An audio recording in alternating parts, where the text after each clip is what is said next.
अरे जल्दी से शगुन का थाल सजाओ, मेरा बेटा बहू लेकर घर आ रहा है। पुष्पा जी आनंद विभोर हो रही थी। बेटे का मुंह तो जन्म लेते ही देख लेते हैं, पर बहू का मुंह तो सालों बाद देखने को मिला है। उनकी बेटी सोम्या थाल सजाकर ले आती है और वो जैसे ही दहलीज पर सुरभि और पवन आते हैं, उन्हें देखकर खुशी से उनकी आंखें चमक जाती हैं और वो दोनों की आरती उतारती है। कलश से भरे चावल ढुलका कर नई नवेली दुल्हन सुरभि आनंद भवन में कदम रखती है। रिश्तेदारों और पड़ोसियों से घर भरा रहता है। मंगल गीत गाए जा रहे थे। इन्हीं सबके बीच सुरभि उठकर अपने कमरे में चली जाती है तो पुष्पा जी अंदर कमरे में जाती है। बहू, तुम अकेली यहां आकर क्यों बैठ गई? बाहर सब मुंह दिखाई की रस्म के लिए बैठे हैं। अभी और कितनी रस्में बची है? मैं तो काफी थक गई हूं। अब मुझसे ये भारी कपड़े पहनकर बैठा नहीं जा रहा है। आप ये रस्म कल करवा लीजिए। सुरभि ने झट से बोल दिया। नहीं बहू, आज सब लोग हैं। कई सारे तो आज शाम या कल सुबह चले जाएंगे। ये रस्म तो आज और अभी होगी। सब इसीलिए तो रुके हुए थे। सबको ऐसे कैसे मना कर दूं? मम्मी, अब आप सुरभि के साथ जबरदस्ती मत करिए। अब उसका मन नहीं है तो रहने दीजिए। वैसे भी ये रस्में थका देती है। पवन ने कमरे में आकर कहा। दोनों बेटे और बहू की बात सुनकर पुष्पा जी का चेहरा उतर गया। वो फिर बोली, आज के दिन मेरी बात मान लो। मैं सबको क्या जवाब दूंगी? फिर तुम दोनों की मर्जी, जो चाहे कर लेना। बाहर से पवन की बुआ भी लगातार आवाज लगा रही थी। आखिर में सुरभि को बाहर जाना ही पड़ा। मुंह दिखाई और बाकी की रस्में हो चुकी थी। अगले दिन सुरभि बहुत देर तक नहीं उठी। चौका पूजन करवाना था। कुछ करीबी रिश्तेदार अभी भी रुके हुए थे। सोमिया ने जाकर दरवाजा बजाया तो पवन उठकर बाहर आया और बोला, तेरी भाभी को सोने दे, क्यों परेशान कर रही है? भैया, बाहर सब भाभी का इंतजार कर रहे हैं। चौका पूजन की रस्म अभी बाकी है। सोम्या कहकर चली गई। पवन और सुरभि काफी देर बाद बाहर आए। तब तक सब इंतजार करके थक गए थे। सुरभि, तुझे जो मीठा बनाना आता है वो बना दे, ताकि यह रस्म पूरी हो जाए। रश्मि ने कहा, मुझे कुछ मीठा बनाना नहीं आता है। तो पुष्पा जी ने उसका हाथ लगवा कर हलवा बना दिया। अब सभी मेहमान जा चुके थे। एक दिन पुष्पा जी की देवरानी ने सभी को खाने पर बुलाया था।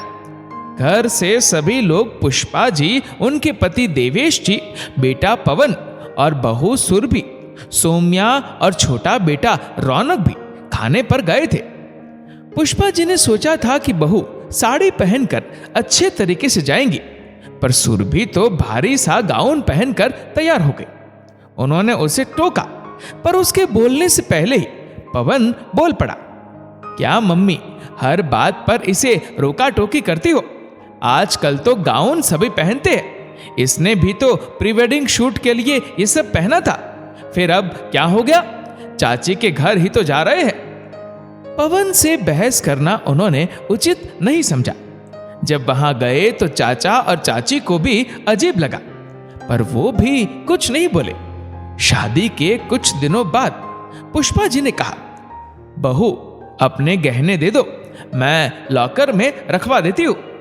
पर सुरभि ने मना कर दिया कि वो गहने उसके अपने हैं तो वो किसी को नहीं देगी, और रखने भी होंगे तो वो दूसरा लॉकर खुलवा लेगी। और उसने दूसरा लॉकर खुलवाकर अपना सारा जेवर वहां पर रख दिया।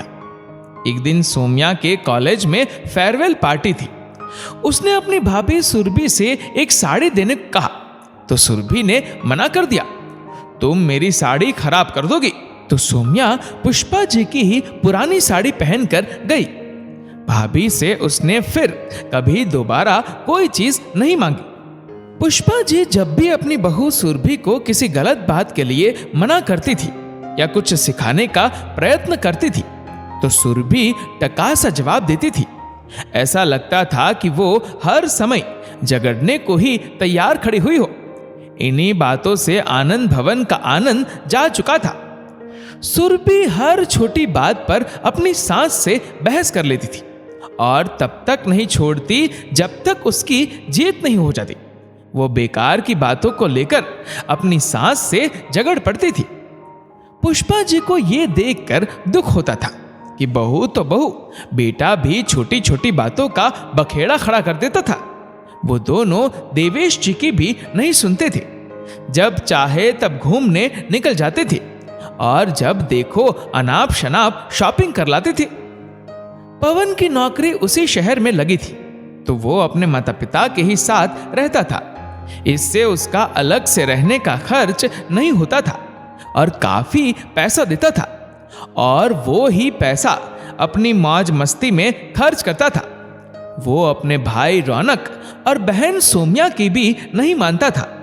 घर के कामकाज को लेकर, खर्च को लेकर, कहीं आने जाने को लेकर पवन और सुरभि दोनों पुष्पा जी से झगड़ पड़ते थे और अपनी ही मनमानी किया करते थे। पवन घर खर्च देने में भी चिक चिक करता था, इसलिए देवेश जी भी उससे नाराज ही रहते थे। आनंद भवन में क्लैश मचा रहता था।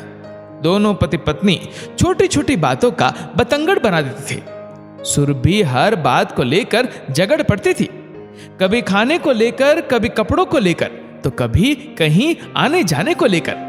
पुष्पा जी कुछ भी समझाने को प्रयास करती थी तो वो हर बात का उल्टा ही अर्थ निकालती थी। अब उन्होंने भी कहना छोड़ दिया था और वो चाहती थी कि घर में शांति बनी रहे, इसलिए अब वो भी चुप ही रहती थी। एक दिन उन्होंने सुरभि से कहा, रोटी थोड़ी नरम बनाया कर, तेरे पापा जी को खाने में दिक्कत होती है। तो इसी बात को लेकर सुरभि ने घर में हल्ला मचा दिया। मुझे तो रोटी बनाना ही नहीं आता है, इन्हें तो मेरी रोटियां ही पसंद नहीं आती। आप क्यों ना खुद ही बनाकर खिला देती हो, मुझ पर हुक्म चलाते हो। सुरभि की जली कटी बातें सुनकर पुष्पा जी की आंखें भर आई। बहू उन्हें हर बात पर सुनाकर जलील कर देती थी। अब रौनक की शादी की बात भी चलने लगी थी। सुरभि चाहती थी कि उसकी चचेरी बहन की शादी होकर घर आ जाए, पर रौनक अपनी भाभी का ऐसा व्यवहार देखकर उनकी बहन से शादी नहीं करना चाहता था।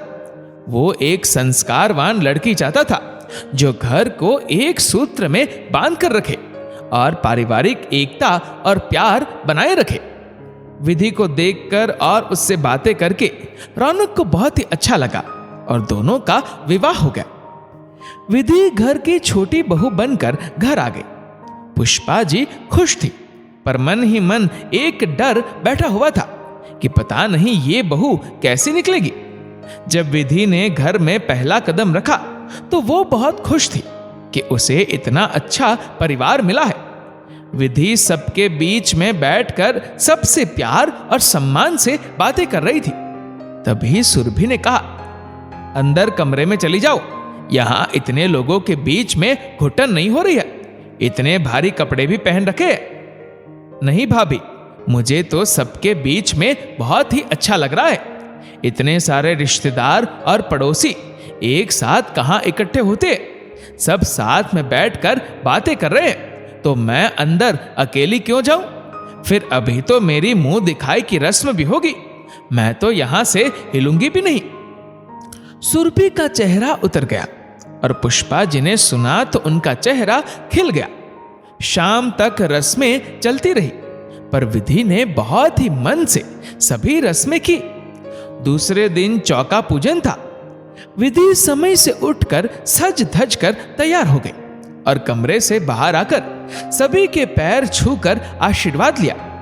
पुष्पा जी छोटी बहू को निहार कर खुश हो जा रही थी। विधि ने रसोई में कदम रखा और बहुत ही अच्छा हलवा बनाया। सभी ने खाया और तारीफ करते रहे। विधि ने अपने व्यवहार से सबका दिल जीत लिया था। विधि ने रसोई भी संभाल ली थी।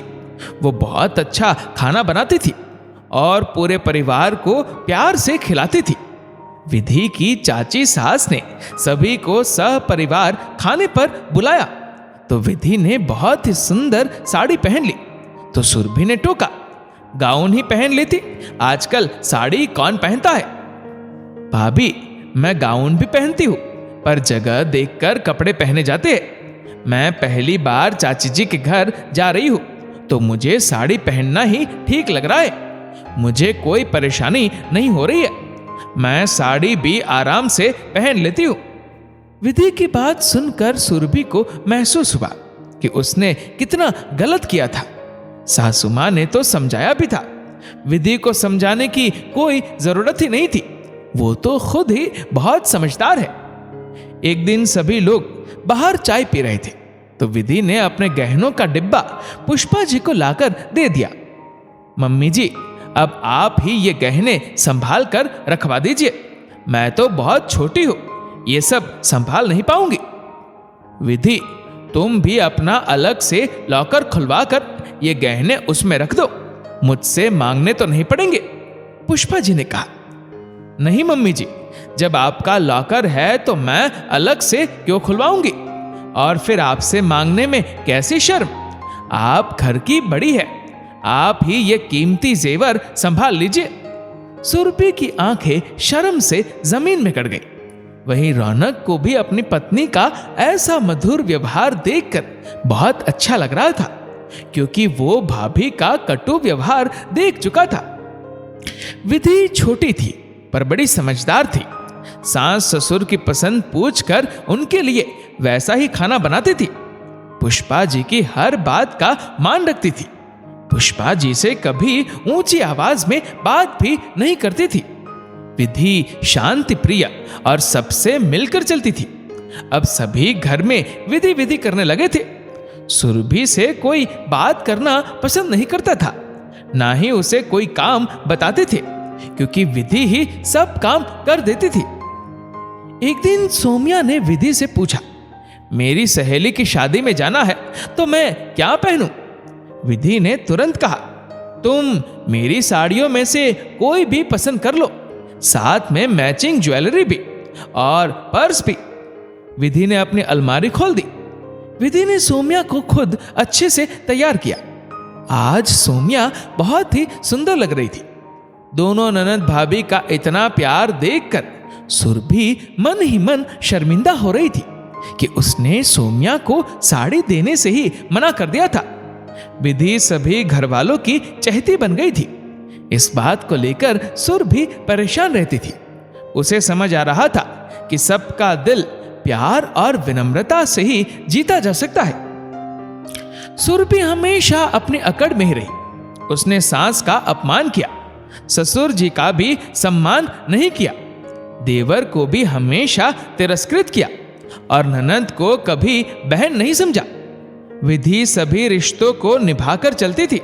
सभी के काम के लिए वो हमेशा तैयार रहती थी। एक दिन पुष्पा जी की तबीयत अचानक खराब हो गई। उनका बीपी बढ़ गया था और डायबिटीज भी अनियंत्रित हो चला था। विधि ने अपनी सास की बहुत सेवा की, उनके खान पान का ध्यान रखती थी। सुबह शाम का खाना भी अपने हाथ से खिलाती थी। अब सुरभि भी सुधरने लगी थी और वो भी अपनी सास की सेवा करने लगी। दोनों बहुओं की सेवा और दवाइयों आराम से जल्दी ही पुष्पा जी ठीक हो गई। पवन भी अपने भाई और विधि को देखकर सही व्यवहार करने लगा था। रौनक अपने माता पिता की सेवा में सदा खड़ा रहता था और उसकी पत्नी विधि भी अपने पति का पूरा साथ देती थी।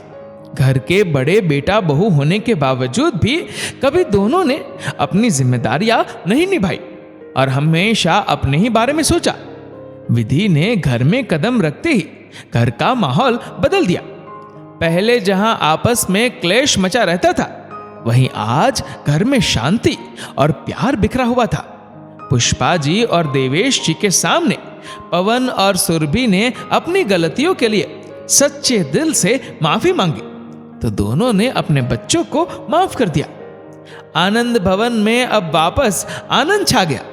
आज आनंद भवन सजा हुआ था। सोमिया की सगाई हो रही थी। दोनों भाभियां मिलकर अपनी इकलौती ननंद को सजा रही थी और मुस्कुराहट के मोती बिखर रहे थे।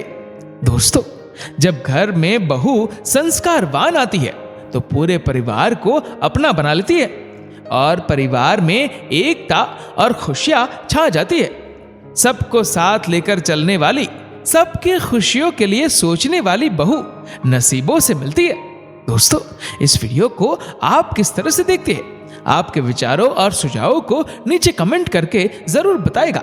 और अगर आपको वीडियो अच्छा लगा हो तो इस वीडियो को लाइक करेगा, शेयर करेगा ज्यादा से ज्यादा लोगों तक। और ऐसे ही और भी इंस्पिरेशनल वीडियोस के लिए सब्सक्राइब करें हमारे यूट्यूब चैनल को और फेसबुक पर फॉलो करें हमारे पेज को।